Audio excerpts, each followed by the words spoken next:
our central banks, through the arm of the armed forces and other military aspects, control everywhere that there is a central bank.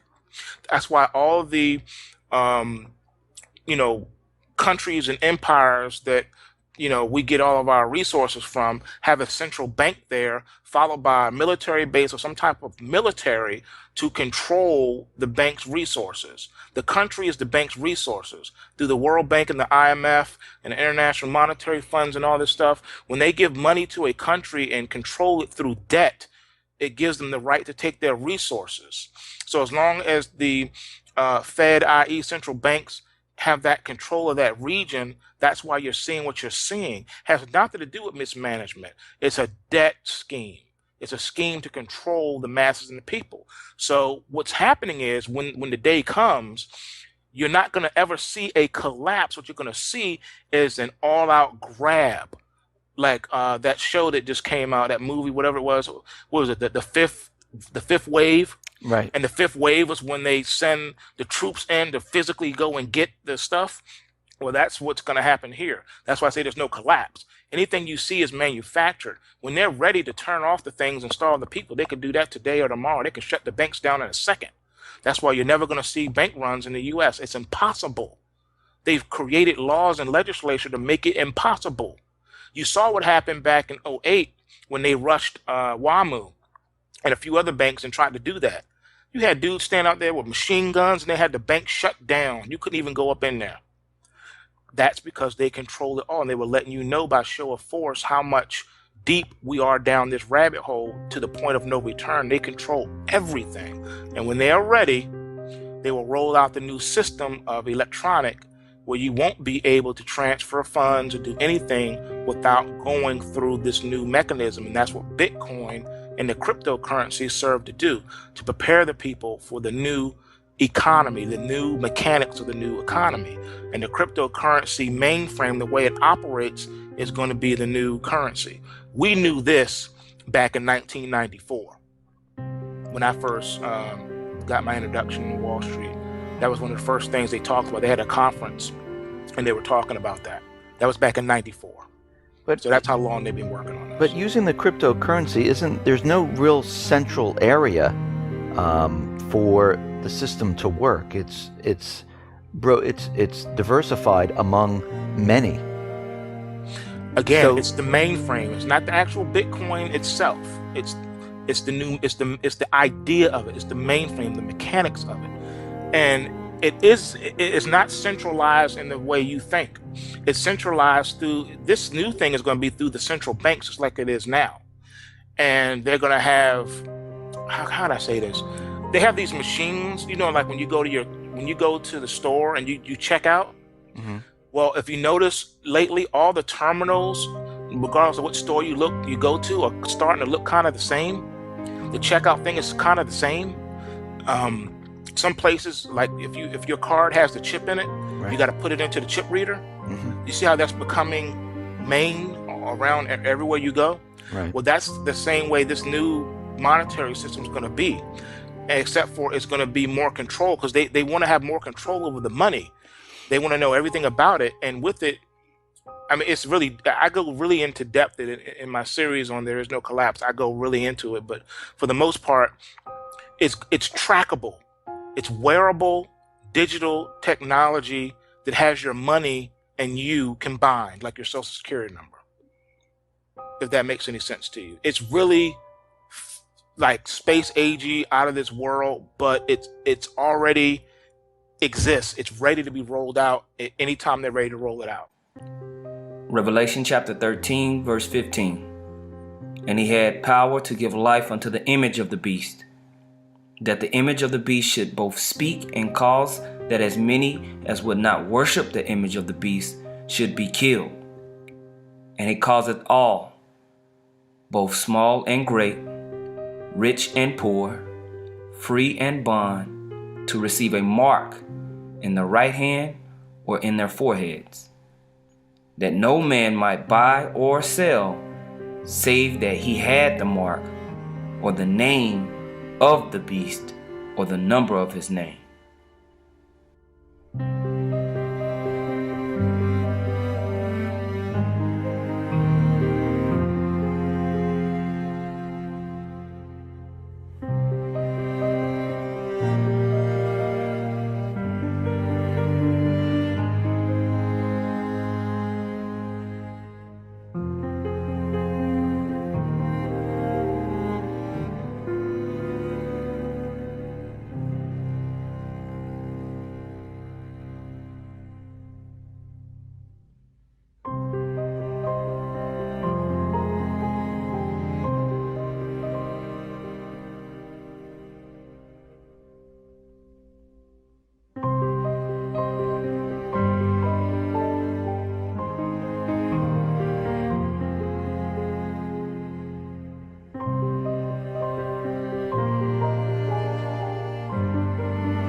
Shalom Akim, this is Ariella. First off, I want to give all praise and glory to Yahweh, Ba'ashem Yahweh Shai. Once again, I want to give all praise and glory to Yahweh, Ba'ashem Yahweh Shai. I want to send double honors to the apostles and elders of Great Millstone.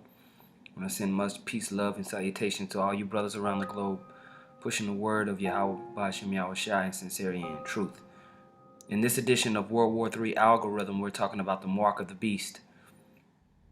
And if you brothers have been following the algorithms through the spirit, that I put together, we're still in the period that we call the calm before the storm.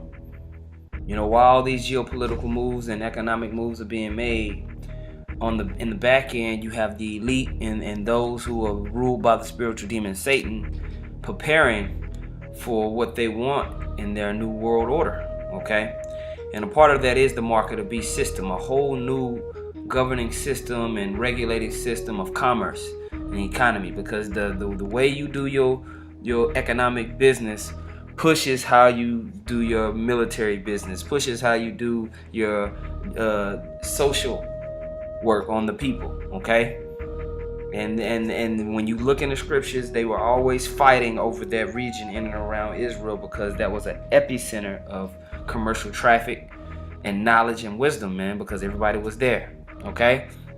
Now, when you look at the IMF upcoming in the next couple of months, the IMF is said to have a few meetings and announcements made, along with China and Russia making moves at the same time. So we're gonna see.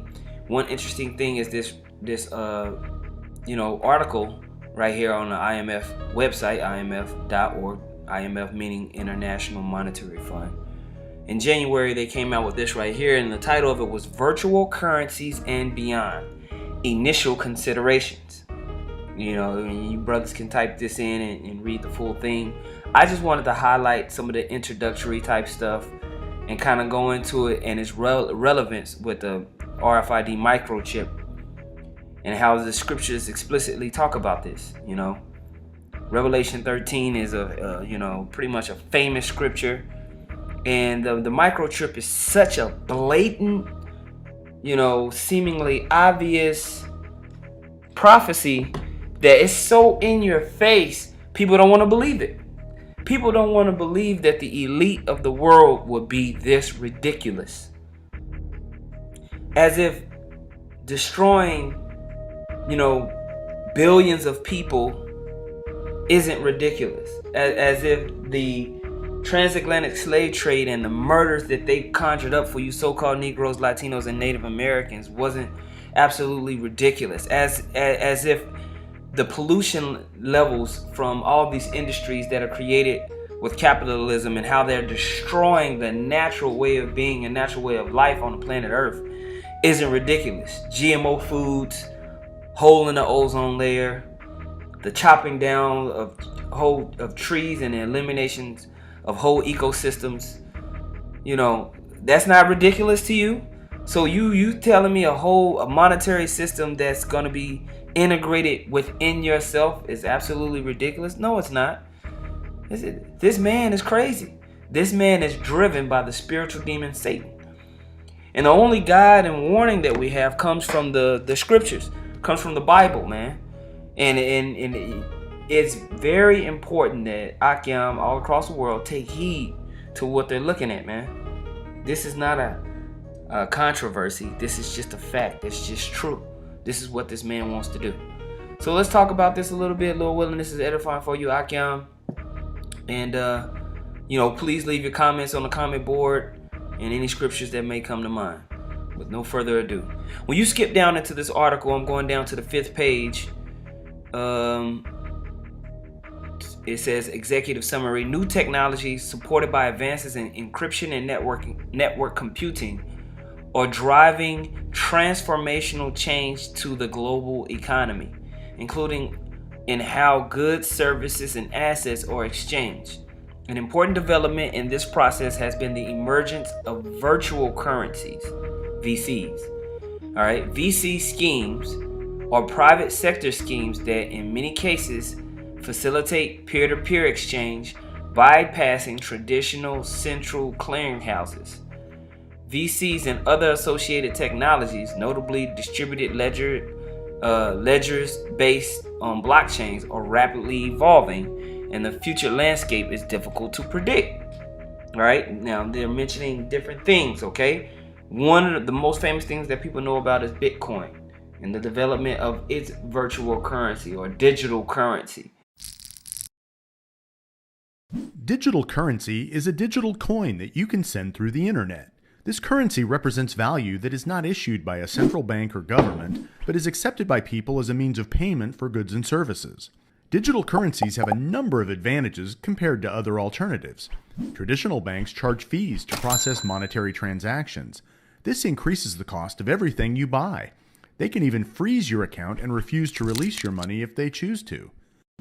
But digital coins can be transferred or exchanged over the internet from person to person, person to business to business, without going through a bank. This means lower fees, no account freezes, no arbitrary limits, and no restrictions on your account. Your digital coins can be stored in a digital wallet, cloud wallet, or cold storage, and can be traded on a digital currency exchange for other currencies, including the US dollar, the euro, and many others. What is mining? Digital currencies are generated all over the internet by anybody running an application called a digital currency miner. Mining requires a certain amount of work for each reward block of coins. This work is done by solving complex mathematical problems while simultaneously verifying transactions on the digital currency network. All this work is done by software running on specialized computer mining hardware. When two people exchange a digital coin over the internet, other people record and verify that transaction. When your mining hardware has computed and recorded transactions, and you are lucky enough to complete a block, you are rewarded for this work with new digital coins from the network. Why should you mine? Well, one reason is because digital currencies are still in their infancy. In fact, Bitcoin, the first digital currency, was just issued in 2009. Since that time, the value of Bitcoin has risen dramatically. As the difficulty of mining new Bitcoins increases, the value of the coins have also increased. Thousands of merchants, including Dell, Overstock.com, Tiger Direct, Newegg, and many more now accept Bitcoin as a direct method of payment for their goods and services. As more places accept digital currency, the value of that currency tends to increase. More and more people are mining digital currencies every day. All right, we're going to get into that. I want to skip down real quick into the introduction on the 6th page. It says overview. 1. New technologies are driving, and you brothers can pull this up and read it. You know, I'm not going to read every single thing because I'm not your, you grown-ass man. Read it, okay? It says in the introduction, number 1. New technologies are driving transformational changes in the global economy, including in how goods and services and assets are exchanged. That's what we read earlier. I want to read the bolded part, but I'm going to read this just for edification. The development of monies and variety of payment systems throughout history have helped exchange more efficient and secure. The rapid spread of internet-based commerce and mobile technology, supported by advances in encryption and network computing, has driven the development of several innovative technologies. Companies such as Uber and Airbnb have developed radical new business models. Okay, let's skip down.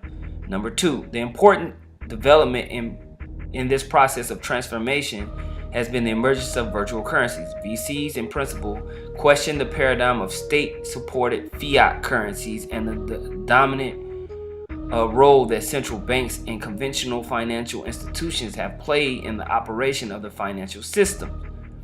All right. VCs are issued without the involvement or backing of a state. Some VC schemes make use of distributed ledger technologies that provide complete and secure transaction records without the use of central registry. So when you look at the whole Bitcoin institution, you're able to buy and trade, without it going through some type of financial institution. This money is all digital, and its value comes from the people who basically put into the pot. All right. But the thing that you have to understand is that, do you think the elite are going to allow for that? Absolutely not. Absolutely not.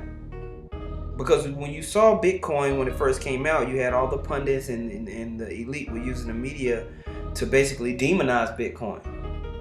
All right? And say, you know, it can cause these potential problems, that and that, this and this and that. Meanwhile, as you see here, we're on the IMF webpage. Do you think the IMF itself would allow for this entity like Bitcoin and other things to take over the market without having some type of backup plan or a plan itself? You know, of course they're going to. All right. So let's skip down. It says virtual currencies and their underlying distributed ledger technologies have the potential to generate benefits. All right. It's talking about how its efficiency by facilitating peer-to-peer exchange while reducing transaction time and costs, especially across borders. How basically it can just make transactions much easier. All right, when you especially let's say you was buying a house, and if you have these virtual currencies, you just trade those currencies, bing bang, bada boom, done. You know, it's all secured and encrypted and protected. You know. All right, so number 4, it says, however, these technologies pose risks. What type of risks? It says money laundering, terrorist financing, tax evasion, other forms of illicit activity. While risks to the conduct of monetary policy seem less likely to arise, risks to financial stability may eventually emerge as the new technologies come to a more widespread use. Although the growing use of distributed ledger technologies outside of the content of virtual currencies pose far fewer risks, it may over time pose a serious challenge to parts of the business model of the established financial system. Okay, and then right here they're hinting at it, they're still hinting that it's better than what we got. It might pose some risks. So the IMF is alluding to we're looking into this. Okay. Number 5, it says any policy response to virtual currencies will need to strike an appropriate balance between forcibly addressing risks and abuses while avoiding overregulation that could stifle innovation. Yeah, right. Okay. Number 6. This paper discusses the potential benefits and risks posed by VCs, blah, blah, blah, blah. That's all I want to read on that.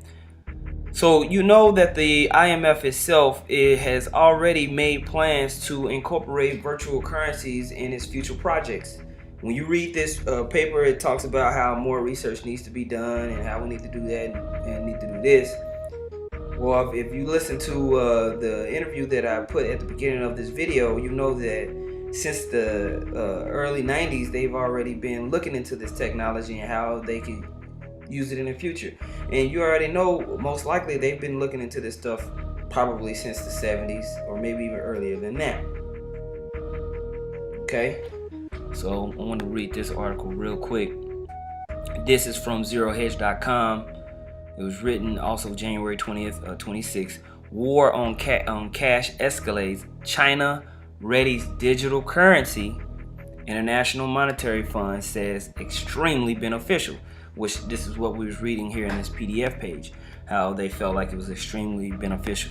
You brothers can go to that. It says, remember when Bitcoin and its digital currency cohorts were slammed by authorities and written off by the elite as worthless?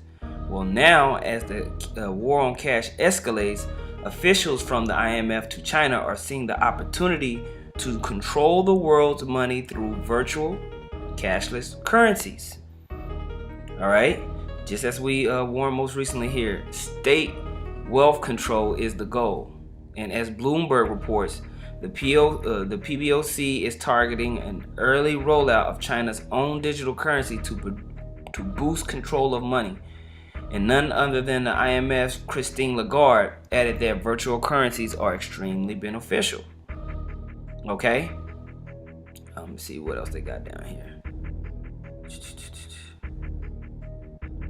It says these limits are broadly called capital controls. Why now? Why are governments suddenly so keen on to ban physical cash?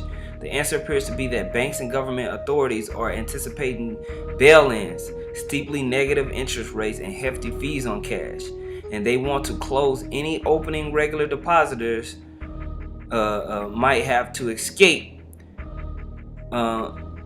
these forms of officially sanctioned theft.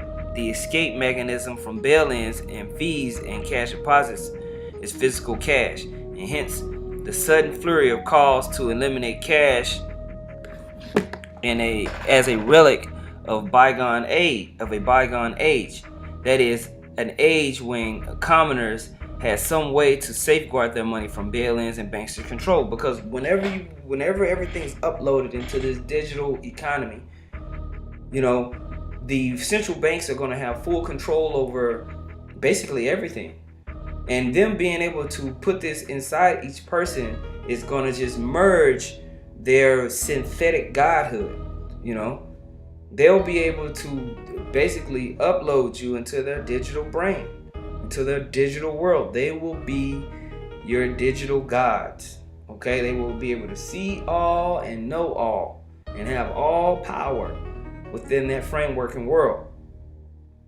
That's what they want to do, man. They want total control, man. They want to be the gods of this world. That's the whole goal. All right? And you can see them slowly implementing this stuff into society. They're eliminating cash. They're eliminating it. And they're consolidating information into their technology. And they're doing it. You got your iPhone with the iCloud. All right? And Samsung has the same thing. This is where you store all your information in some cloud in the sky. All right? To make it more convenient for you. It can never be stolen. You can never lose it. It's secure. All right? And what they're going to start doing is making it to where if you want to use cash, you're going to have to jump through ridiculous amounts of hoops. Basically, it's going to be impossible for you to be a peon. Living check to check and sustain the fees and regulations of carrying cash or even just a credit card. Having the microchip is going to be the most convenient way for you to take care of yourself and your children. And the people are going to eat it up. They're going to beg for it. And it's happening right in front of our faces. Okay? Let's see what else. The new environment is hostile to savers, okay? And so what is the prospects here? Well, first of all, they're trying to take paper money out of the system. They want everything to go to the new electronic control grid. Even Europe is removing paper currency from circulation when they recently announced removing the 500 euro note. Okay? So in essence, Bitcoin is just another example of a computerized system of market order and routing with built-in regulation. All right, and that's why they roll Bitcoin out to the public so you could get used to it. You think, oh, since the dollar's dying, this will get us, we can use this, and the government can't regulate it. No, the government created it, thus the government regulates it. It's all part of this system. All right, and you're going to see that. It says right here, it says, and so now we see China pushing for the early unleashing its own virtual currency. As Bloomberg reports, issuing of digital currency can help reduce costs, curb crimes and money laundering, facilitate transactions, and boost central banks' control on money supply and circulation. PBOC, People's Bank of China, says in statement on website after concluding a seminar today. In its statement, People's Bank of China digital currency seminar held in Beijing from the People's Bank, Citibank, blah blah blah. Hold on, let me just skip down to get to the good juicy stuff. All right, right here in the third paragraph, it says the meeting held that China's current economy under the new norm explore the central bank issued digital currency as a positive practical significance and far-reaching historical significance. It can reduce the traditional distribution of digital currency note issue, the high cost of circulation, improve convenience and transparency of economic transaction, and reduce money laundering, tax evasion, and other criminal acts to enhance the central bank's money supply, all right, and currency in circulation control, better support economic and social development, the full realization of inclusive financial health, future digital currency issuance Future digital currency issuance circulation systems also help build our new financial infrastructure construction, further improve China's payment system, improve payment and settlement efficiency, promote economic quality and efficiency upgrades. So basically, they're saying the issuance of this digital currency is just going to make the economy flow a lot more smoothly and reduce certain fraud and other risks that you have when you have paper money in circulation. Okay?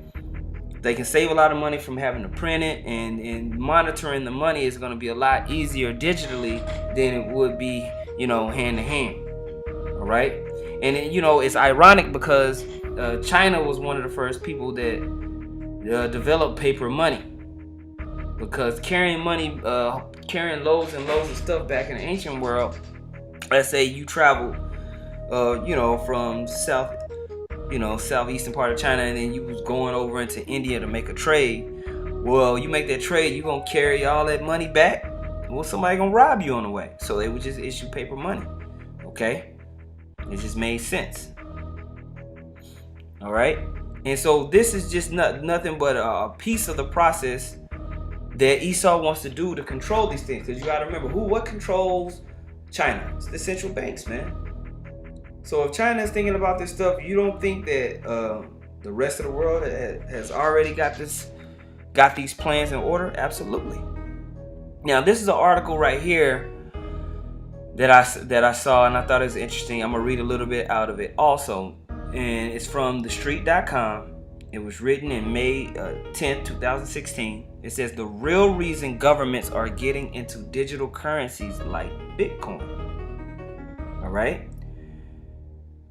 When you go down to the beginning, it says now governments worldwide are looking into launching their own digital currencies, including Canada, China, Ecuador, the Philippines, and the United Kingdom.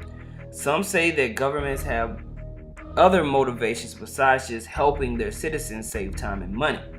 They say that replacing cash transactions with digital currency would mean that there would be more financial surveillance, and many people think that the government already knows enough about them. This new control system is very difficult for people who don't understand it to operate in it. So they've been rolling it out incrementally, in stages. The Bitcoin was just another stage in the evolution of this, taking money out of the system, charging you now to hold a bank account, charging you if you want to translate the digital credits into paper cash at an ATM machine. All right. SunTrust Bank is going to start charging people now if you don't have an account there and someone writes you a check from that account. They're going to charge you $7 now if the check is for if the check is over $50. Anything under $50 you won't get charged, but anything over that they're going to charge you $7 now to convert that paper check into paper money. There is a fee now to do that because they're taking money out of the system.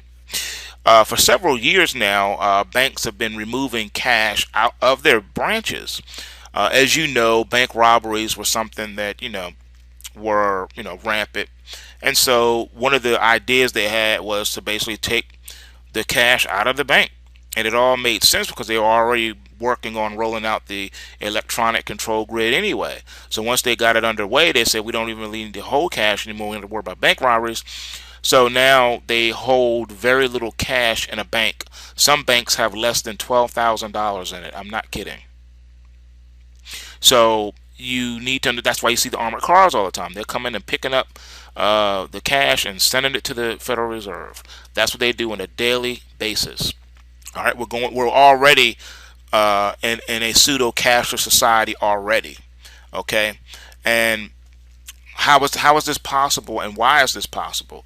It's possible because they want to control every aspect of what's going on. That's why the U.S. mimics Rome, because Rome never went away. It still exists. They've set up central banks in every location, in every major continent, and that central bank controls the action on that continent. so that it's one big circle, one big system controlling everything. And they want to enslave the countries to that central bank. And once that electronic part of the system branches out to that section of the continent, then nothing can move or shake in that continent without going through that central bank. So that central bank controls and regulates everything through debt. That's what we do. This also supports the theory that governments are waging war on cash. The European Central Bank has already decided to get rid of the 500 euro note, and there are calls for the United States to discontinue the $100 bill. What does that mean? They're trying to get this cash off the streets, man. They're trying to bring it on in. They're eliminating cash. Because you're not going to carry all them bills. You're just going to use your card, which has the chip in it. And then they're going to convert that into something else that's more secure. All right? Hello? The RFID microchip, mark of the beast. It's exactly what they're doing. It's just true. It's right in your face. It says preventing money laundering and helping control crime and terrorism are given reasons. But less cash and more digital currency will also give central banks and governments more control over the money supply. As it stands, central banks want people and businesses to spend and invest their money instead of saving it, thereby stimulating economic growth and fighting deflation. This is something that we talked about in previous algorithms. You know, you brothers go back and watch previous algorithms. We go into the nature of deflation. All right? And how they create negative interest rates in order to get people to put their money into the game. But nobody wants to put their money into the game because everybody's fucking broke. They maxed out their credit. All right? It says, so they lower interest rates to make hoarding cash in banks unattractive. Like I just said. But low rates haven't done enough for the global economy. And in the past global economy in the past decade, with rates already near zero, banks have started experimenting with negative interest rates. You brothers can stop right now, Google negative interest rates, and then come back to the video. The idea is that banks will prefer to lend the money instead of paying to hold it. This will result in more money available to spend, and this will stimulate the economy. This hasn't had the desired effect. It makes more sense to some bank clients to withdraw their cash and keep it at home rather than paying bank fees while earning zero interest. And this is what the elites want. They've created these situations in the markets. It's all created by design. They're trying to push the people to the edge. All right? And when the people are falling off the cliff, they have this nice soft landing for you already prepared. Okay? Just right here. Come here. And it's going to be the mark of the beast system and a whole new governing economy over the planet Earth. All right? Eventually what's happening is that we are being led bit by bit through, to use the Skinnerian term, from shaping, through the successive approximation to ultimately having within our bodies an RFID chip that will be implanted, that people will stand in line and in queues for to have, so that ultimately we will have in our bodies. Because what we're doing right now, Lindsay, is we're slowly moving towards that.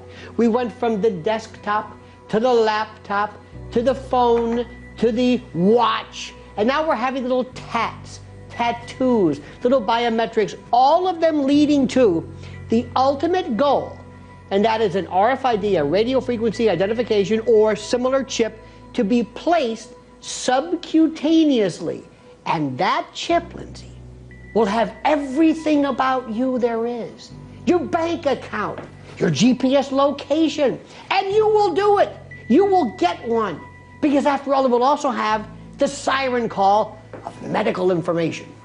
And then one day, God forbid, not you, one day when people are found guilty of, let's say, crimes, they're not going to be put into the Hoosgow, the Pokey. No, their chip is going to be turned off and poof, they don't exist anymore.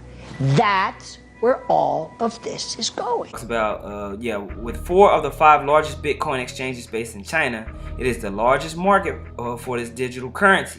And the most traded currency on Bitcoin exchanges is the Chinese yuan. All right, so guess what currency is going to be incorporated along with the IMF later on this year? The yuan. All right. It's just a piece of the puzzle. It's a piece of the algorithm that they're going to use to push globally. Welcome back to Currency 365 and breaking historic news. The IMF agrees to include the Chinese yuan RMB in the benchmark, the SDR special drawing rights currency basket. All right, so there it is, everybody, from CNBC. Just sent me the link, and I'm reporting it right now. This is about 9 minutes ago. Historic moment here by the IMF to include the Chinese yuan renminbi in the SDR basket. This will have ripple effects throughout the world as 1 trillion assets will go into the Chinese yuan. This will affect the dollar. This will affect a lot of things that are coming to a lot of the currencies in the SDRs, okay? And this is going to be a ripple effect around the world. I don't know if people understand what's about to happen as the SDRs will become the new world order currency as they will settle trades in the SDR, okay? China would probably will probably be go back, and we probably will see a new dollar late next year, 2016, and that will probably be go back Treasury Reserve notes. Okay, so there it is. The Chinese yuan is now officially in the SDRs. Now we have to wait for the activation process of it. They're included, but they're not activated yet, okay?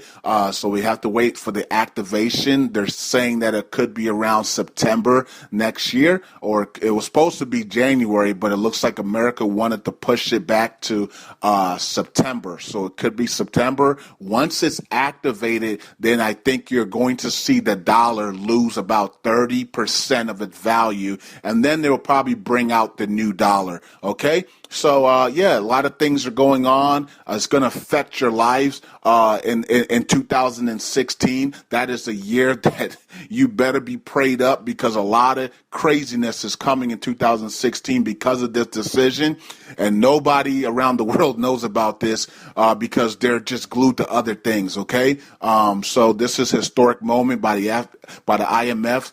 The chief, Christine Lagarde, and her executive board include the Chinese yuan renminbi into the SDRs. This is going to change the. Zero Hedge reports as the war on cash escalates, officials from the IMF to China are seeing the opportunity to control the world's money through virtual cashless currencies. Just as Zero Hedge warned most recently here, state wealth control is the end goal. And as Bloomberg reports, the PBOC is targeting an early rollout of China's own digital currency to boost control of money. And none other than the IMF's Christine Lagarde added that virtual currencies are extremely beneficial. So, my friends, if the IMF thinks that digital currencies are beneficial, then get ready for them to be regulated. The IMF is eyeing them. That's a big red flag, if you ask me. So have fun with your digital coins, your digital bitcoins and all that while you still can, before the global economic stranglehold grabs onto them. Because that's evidently what is about to happen at some point in the future. Right? No wonder China is leading the charge when it comes to developing a digital currency that it can control. Exchanging paper money for goods or services isn't going away anytime soon, and time will reveal the real motivations of government interest in digital cash, whether it is to help citizens or control. All right? When you go to the beginning of this article, I'm sorry, that was actually page 2. It just talks about how paper money has been around since its invention by the Chinese 1,200 years ago. Now China is leading the charge with another monetary innovation, digital currency. Paper money was invented out of necessity. Carrying large bags of metal coins over long distances wasn't practical, and the Chinese businessmen weren't about to cut their profitable trade routes short just because their horses couldn't carry that much weight or because highway bandits were waiting. All right, so this is during the affluent times of what was known as the Silk Road, how it went all the way from China all the way into Africa and different parts of Europe, and even into the islands of the Mediterranean and elsewhere. Okay, it was a huge thing of money and trade. All right.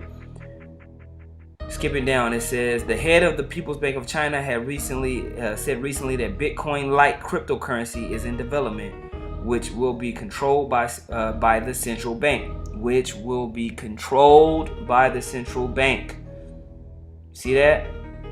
This type of digital money has no physical form, but it's created and circulated electronically. And pretty much that's what's already happening today.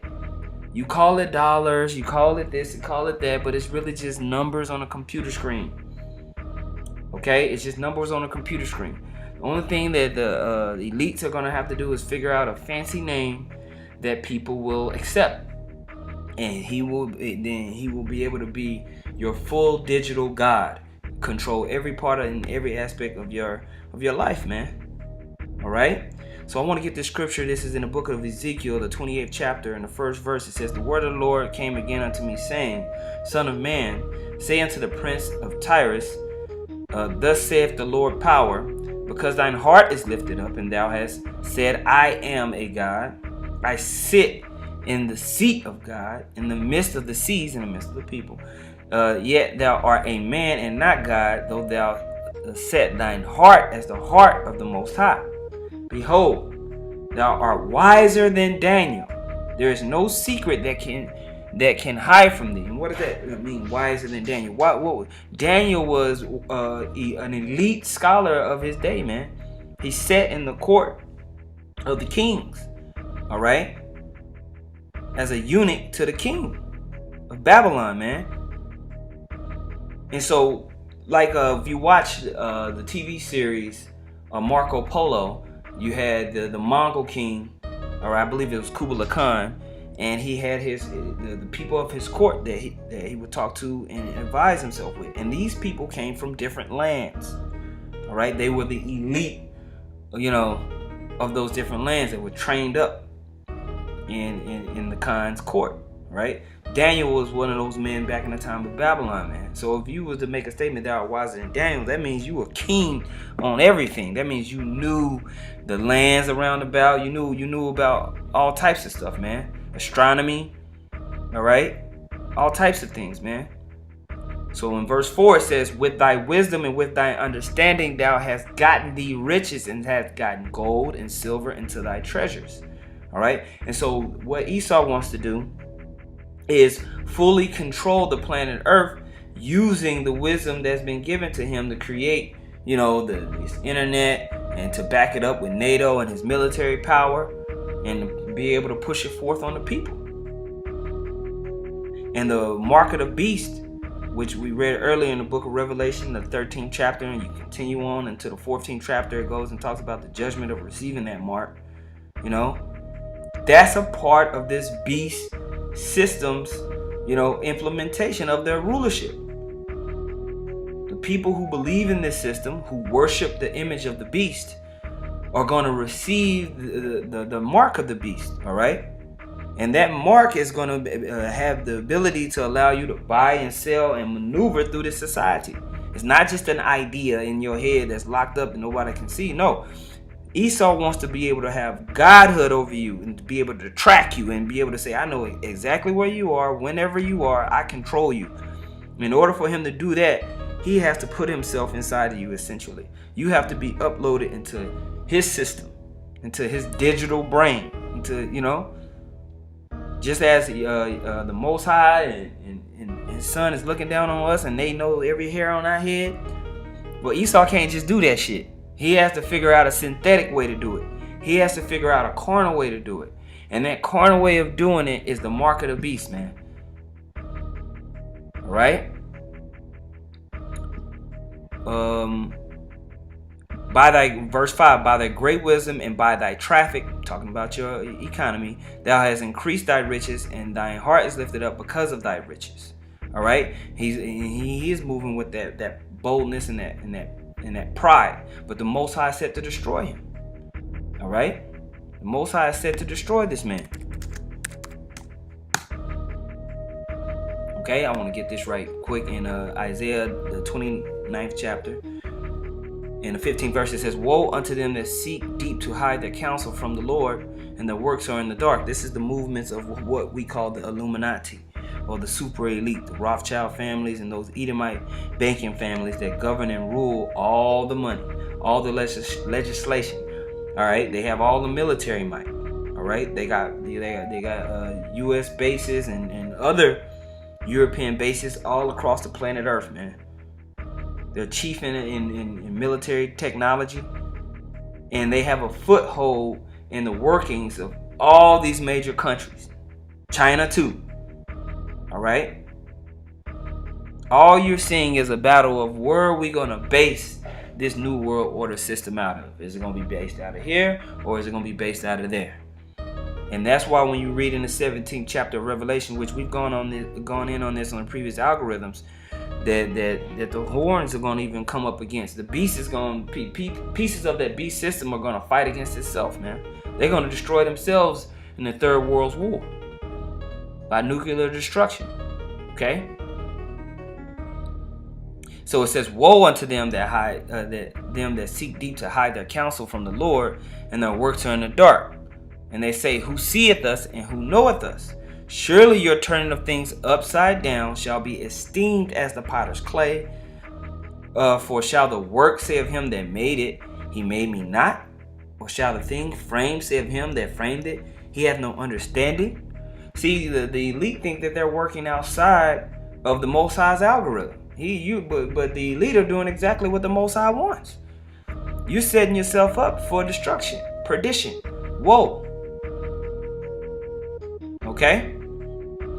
So it's a beautiful thing. That's why, us over here at Great Millstone, we encourage the elite to push forward with their agenda. Because we know that them pushing forward with their agenda is going to coincide with their imminent destruction. All right? This is Revelation chapter 14, verse 8. And there followed another angel saying, Babylon is fallen, that great city, because she made all nations drink of the wine of wrath of her fornication. And the third angel followed them, saying with a loud voice, if any man worship the beast and his image, if they worship the beast and his image, and receive his mark in his forehead or in his hand, the same shall drink of the wine of wrath of the Most High, which is poured out without mixture into the cup of his indignation. And he shall be tormented with fire and brimstone in the presence of the holy angels and in the presence of the Lamb. Okay, so those people who receive this mark, who receive this RFID chip, are going to be destroyed by the wrath of the Heavenly Father.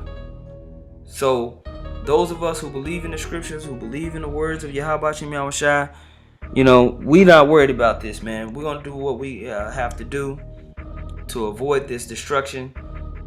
And, we have faith that Yahushua is going to deliver us in those times. With that, I want to give all praise and glory to Yahweh Bashem Yahushua. I want to send double honors once again to the apostles and elders of Great Millstone. Much peace, love, and salutation to you, Akim, out there pushing his word in sincerity and truth. Keep fighting. We almost there to the end. All hell is getting ready to break loose. Shalom.